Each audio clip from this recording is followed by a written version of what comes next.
Maalma National Grid Corporation of the Philippines o NGCP dahil mas mababa kaysa sa inaasahan ng pinayagang Weighted Average Cost of Capital o WACC ng kumpanya. Yan ang interest rate ng NGCP para mapanatili ang operasyon nito. Ayon sa NGCP, 12.15% na WACC ang hiniling nila, pero 11.33% lang ang pinayagan ng Energy Regulatory Commission.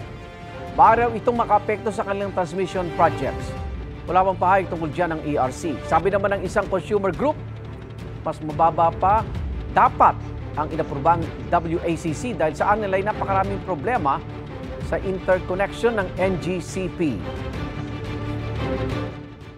Dapat nga mas mababa kumpara doon sa napakadaming problema sa serbisyo nila. Hanggang ngayon, sobrang daming interconnection na hindi nagagawa.